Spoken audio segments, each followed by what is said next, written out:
नमस्कार दोस्तों, आज हम बात करेंगे पारे के संस्कार के बारे में। हाँ दोस्तों, हम में से बहुत सारे ऐसे लोग हैं जो अपने मानव जीवन के ही 16 संस्कार नहीं जानते, और बहुत सारे ऐसे लोग हैं जो अपने जीवन के या अपने कुछ संस्कार तो ऐसे होते हैं जो हमारे बचपन में हमारे माँ बाप या हमारे परिजन करते हैं, लेकिन कुछ संस्कार आगे चलकर हमें स्वयं करने होते हैं, और कुछ संस्कार ऐसे हैं जो हम अपने बच्चों के करते हैं। तो दोस्तों, कुल मिलाकर मेरे कहने का मतलब है कि हम में से बहुत से लोग ऐसे हैं जो अपने 16 संस्कार ही नहीं कर पाते, तो फिर पारे के 16 संस्कार के बारे में क्या जानेंगे और क्या पारे के 16 संस्कार करेंगे। हाँ दोस्तों, पारा तो आप जानते ही होंगे, बहुत पिघला हुआ होता है और उसके कण जो हैं बहुत छोटे छोटे टूट जाते हैं। पारा टूट जाता है। अगर पारा किसी भी इंसान के शरीर में एक बूंद भी चला जाए, ज़रा सा भी चला जाए, तो वो हजारों कणों में टूटकर बिखर जाता है और इंसान की मृत्यु हो जाती है। पूरे शरीर को वो चीर देता है, फाड़ देता है, अपने आप शरीर फूटने लगता है। जब शरीर में पारा चला जाता है दोस्तों, तो शरीर अपने आप फटने लगता है और इंसान की मृत्यु हो जाती है। तो दोस्तों, हम उसी पारे के बारे में बात कर रहे हैं।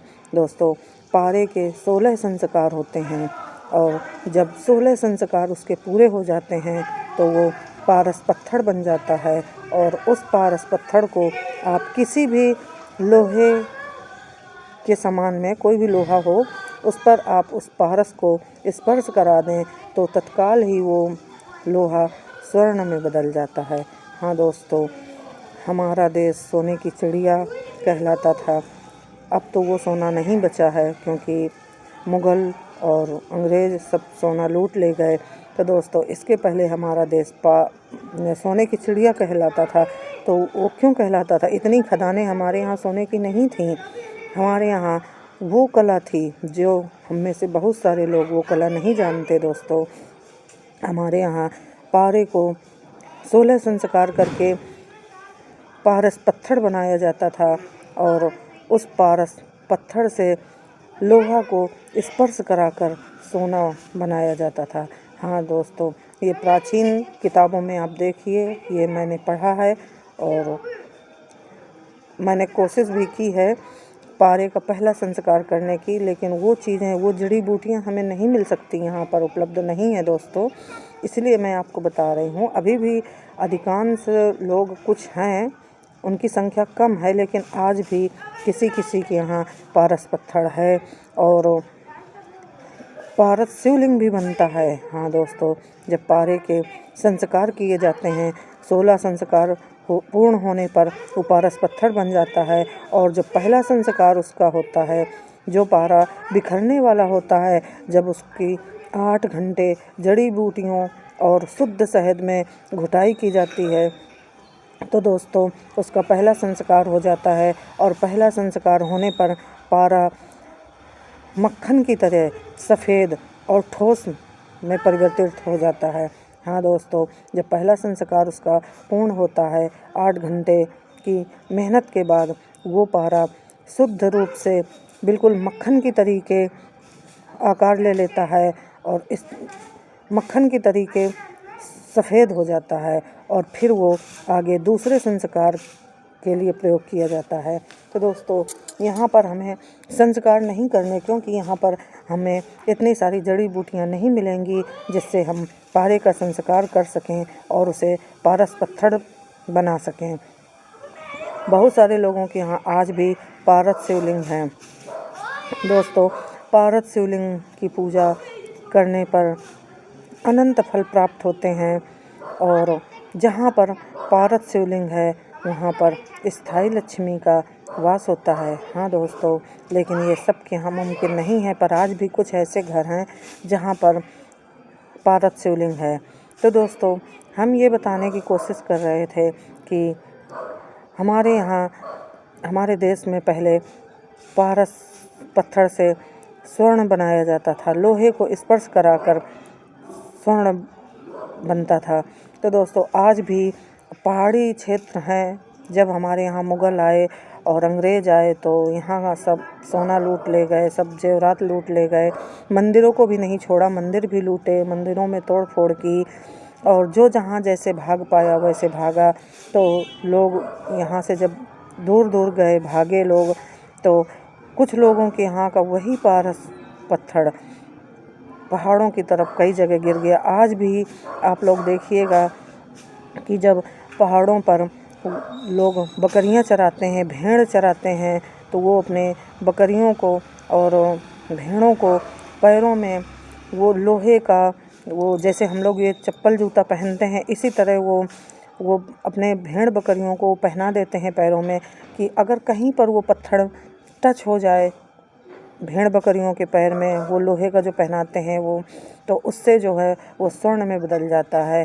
दोस्तों अभी भी कहीं कहीं वो पारस पत्थर पाया जाता है, लेकिन अब उस पारस पत्थर के लालच में हम पहाड़ों पर जाकर उसकी खोज नहीं करेंगे। दोस्तों हम ये बात नहीं कह रहे हैं, हमारे कहने का तात्पर्य ये है कि आज तो हम अपने 16 संस्कार नहीं कर पाते, तो फिर पारे के 16 संस्कार कहाँ से करेंगे। तो दोस्तों हम बात कर रहे हैं सोने की। सोना बहुत ही पवित्र धातु है। सोना अपने आप में ही इतना पवित्र है कि उसको धारण करने से बहुत सारे लाभ हैं। सोने की जो प्रकृति है दोस्तों, वो गर्म मानी जाती है, उसी जगह जो चांदी की प्रकृति है वो ठंडी मानी जाती है और सोना गर्म माना जाता है। तो दोस्तों सोना अपने आप में शुद्ध धातु है, और आज हम सोने के बारे में आपको कुछ बताएंगे। पहले तो ये जो बताया कि पारस पत्थर से सोना बनता है, और पारस पत्थर के 16 संस्कार करना, पारा के 16 संस्कार करना और उसको पारस पत्थर बनाना बहुत बड़ा काम है।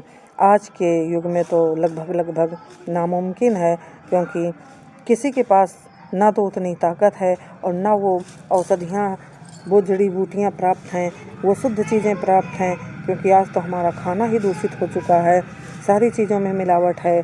तो दोस्तों मिलावट की चीज़ें कैसे हमें लाभ प्राप्त करा सकती हैं? नहीं करा सकती ना।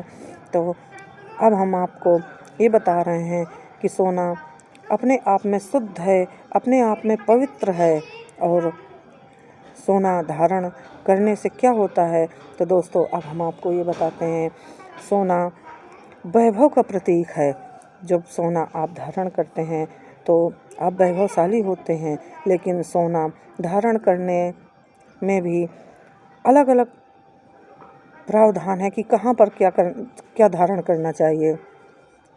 तो दोस्तों सोना जब भी पहना जाता है तो नाभि से ऊपर पहना जाता है, नाभि से नीचे सोने का स्थान नहीं है। दोस्तों हमारे सनातन धर्म में यही लिखा है और यही बताया गया है कि सोना नाभि से ऊपर धारण किया जाता है, ना कि नीचे।